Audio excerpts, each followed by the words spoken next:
Are similar on the spectral problems. So here I have given one more problem based on all the spectral data UV, IR, proton number, synthetic and mass. So of course here we are having the molecular formula of that unknown compound as C6H10 for both. And all of you know very well what type of information is possible from different spectroscopic techniques. In the UV, you will get information about the conjugation of one double bond with another one, or conjugation of one double bond with polar functional groups. Of course, here it involves electronic transitions. So generally, four types of electronic transitions are there in the UV visible region. So in that one is N2 pi star,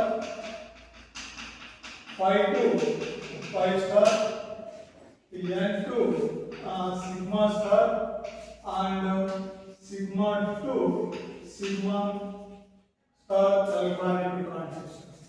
So even though we are having four types of electronic transition in UV visible region, first two are very common or prime electronic transitions. So in that, the N2 pi star transition generally takes place in the unsaturated compound containing heteroatom with unstable electrons. So where the electronic transition will take place in the range of 250 to 400 nanometers at the edge. Okay, so whereas pi 2 pi star transition will take place in the range of 200 to 300 nanometers. So in this case of pi 2 pi star electronic transition, if conjugation is extended, then that strong absorption band will shift to longer wavelength, and the lambda value will be increases by increasing the conjugation. Example, 1,3-butadiene. So in such cases, you can get a strong absorption band at around 217 nanometers. In the case of benzene, where extension is somewhat increases. So in this case, so we will get strong absorption band at around 255 nanometers. Of course, remaining two electronic transitions take place at a lower wavelength. That means that electronic transition requires high amount of energy. Okay, one is N2 sigma star and another one is the sigma 2 sigma star. So where the energy gap is more and more than pi 2 pi star and N2 pi star. So these two electronic transitions occurs at a lower energy level. So whereas the remaining electronic transition occurs at higher energy. So in the case of IR spectroscopy, we will get a beautiful information regarding the nature of functional groups. And here, the most useful IR range is 400 to 4000 centimeters in watts. Of course, we are having for IR region and near in IR region. So three regions are there in the IR spectroscopy, but the most useful range is 4000 to 400 centimeters. Like that, in the NMR technique, we will get a beautiful information regarding the types of non-equivalent hydrogens and carbons of different classes of organic compounds. So in the case of mass spectroscopy, we will get information about the type of structural units present in the given compound. So, with help of all these spectral data, it is possible to deduce the structure of organic compound, and finally you can confirm the structure by mass fragmentation. Okay, so let us see here that the given compound having the molecular formula C6H10O2, whose lambda maximum in the UV spectrum is around 200 nanometers. Okay, So here you can find out pi to pi star electronic transition. Pi to pi star. Of course, there may be n2 pi star transition, but here we characterize so very low amount of energy. But here we are having only absorption band at that particular lambda maximum value 200 nanometers. So you can confirm there is a pi to pi star electronic transitions. So like that in the IR spectroscopy, we are having different absorption band at different values. In that one is at 3052 centimeters inverse. So that value is due to CH stretching of the unsaturation. That means double bond CH stretching. So that may be in the case of aromatic system, or that may be in the case of unsaturated system like alkene compound. So of course here we are having sp2 CH stretching. sp2 CH stretching, that is around 3052 centimeters. And these two values 2980 and 2876 indicating the CH stretching of alkanes. That means that is sp3 CH stretching 2980 and 2076 centimeters.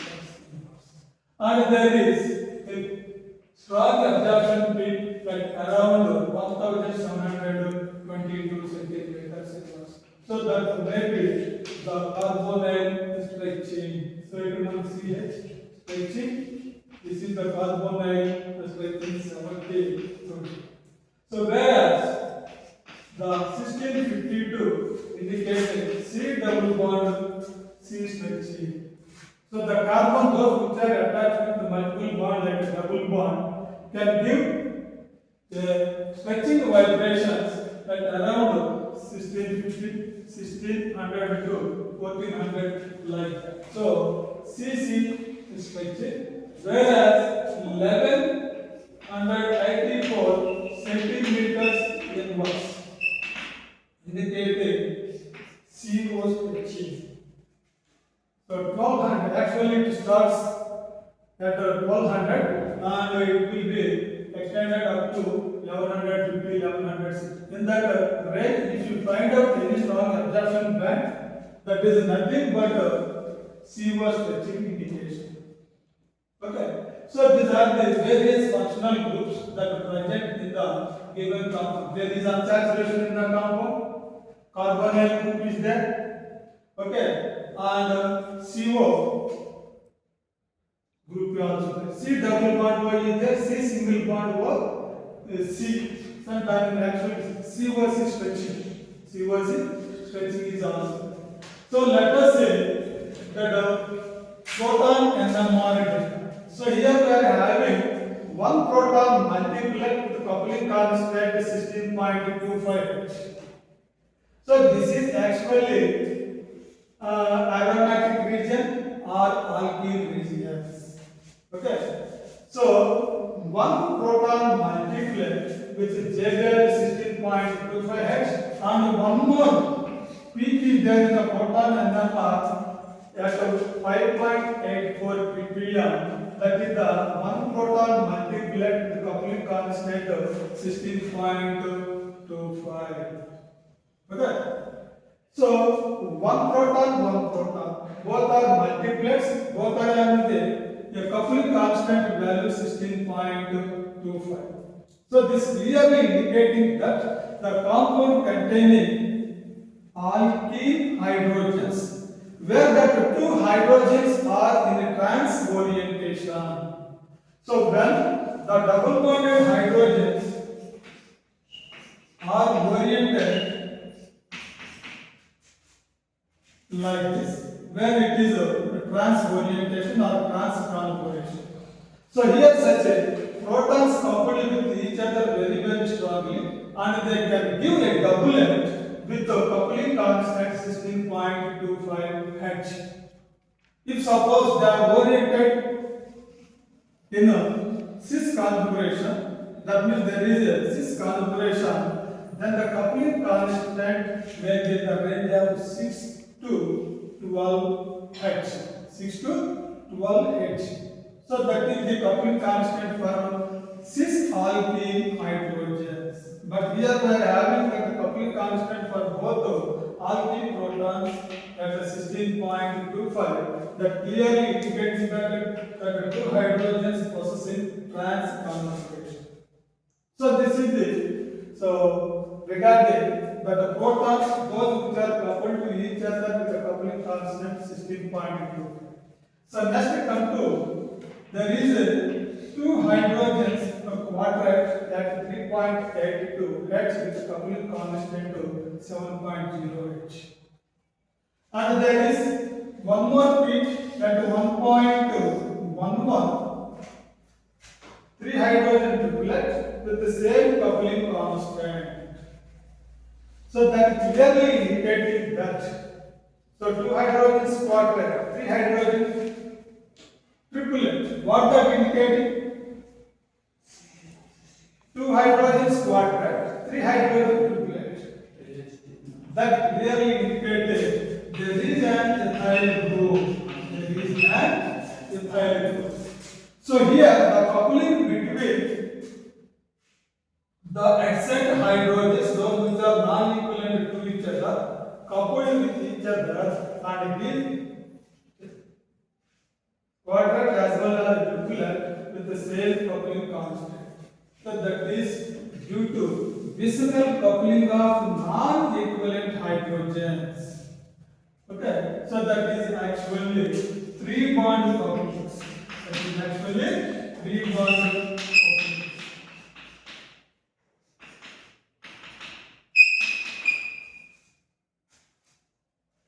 1, 2, 3. So three bonds are there between these vicinal hydrogens. So this vicinal hydrogens involving in the coupling and give the coupling constant value 7.0 H. So there is a ethyl group in the compound.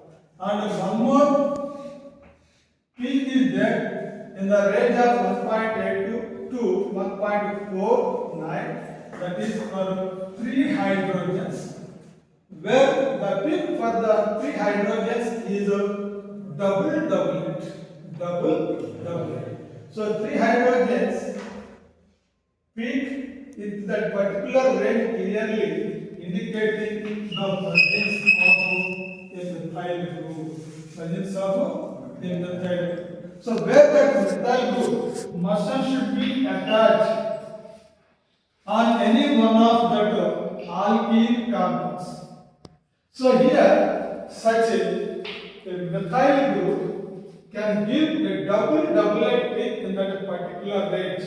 So here actually that methyl group can involve in a coupling with this hydrogen of the same carbon, and also it involves in a coupling with hydrogen that is attached with adjacent carbons. If it is involving in a coupling with this non-equivalent hydrogen, it gives the doublet. So where that resulting doublet involving in a coupling with that vicinal hydrogen, thereby it gives a doublet. It gives a doublet. So for these two hydrogens, those which are oriented in the trans configuration, giving a multiplet. Okay. These two hydrogens coupling with each other and give a doublet.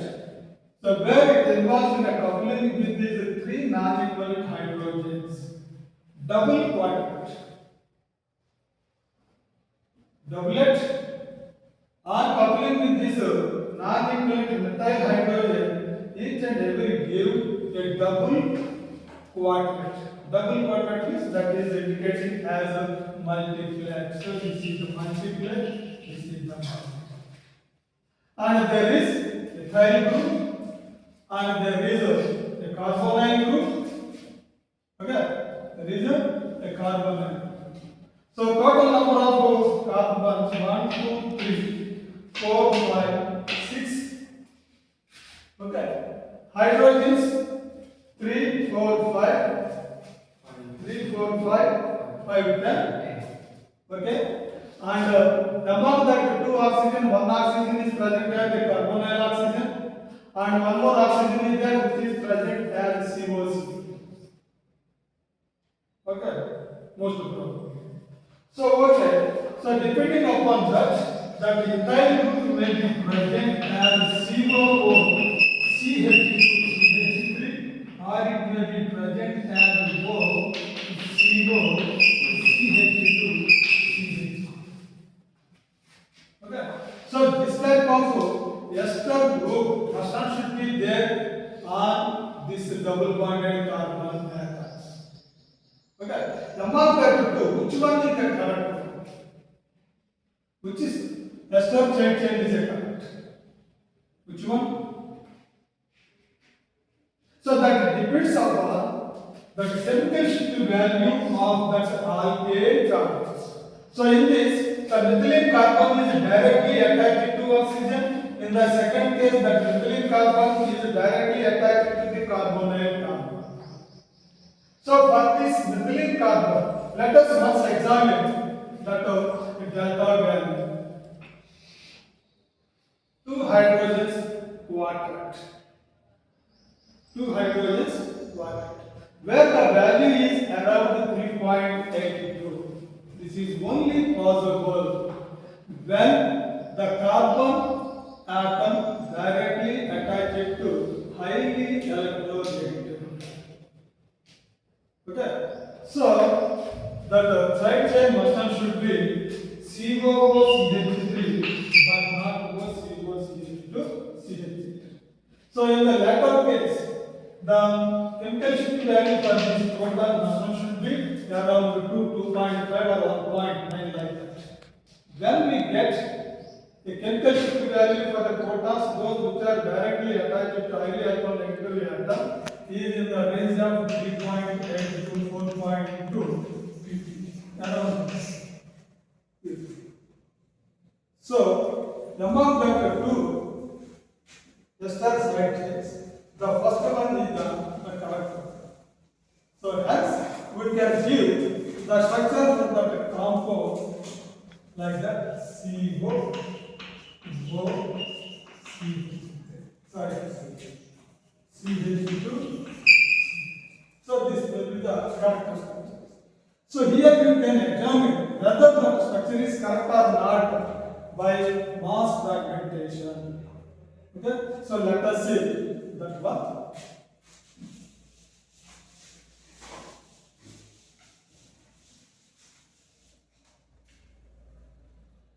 CH3, C double bond, C H, CO, CH. Whose molecular mass is 114. Okay. So when it undergoes,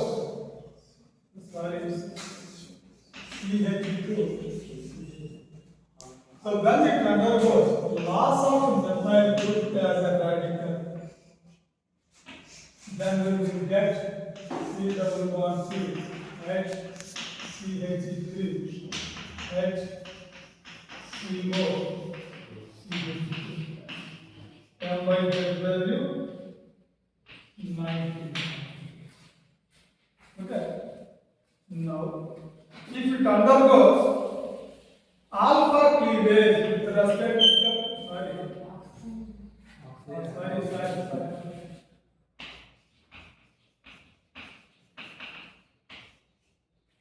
So when it undergoes alpha cleavage with respect to the carbonyl group.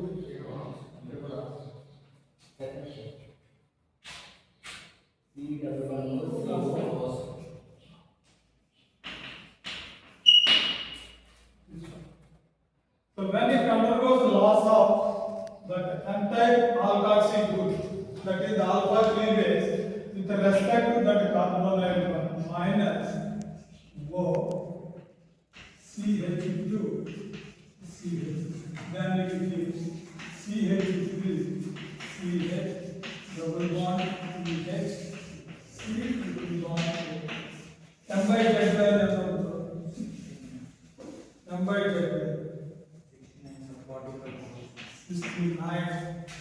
So now it undergoes the loss of carbon monoxide. Undergoes loss of carbon monoxide. Then it gives CH3, CH, double bond, CH, M by Z value 1. Okay? So that fragmentation clear our doubt whether the side chain is the first one or the second one. If suppose, if you consider that the western side chain is the second one, we will get a structural unit or fragment ions with a different M by Z values. Okay? So, the correct structure of the compound is CH3, CH double bond, CH, COO, C2H5, but not CH3, CH double bond, CH, OCO, CH2, CH. So, this is the so this is all about the structure of the compound with the given. So this is an unsaturated ester compound. So C6H10 group. Okay, clear it?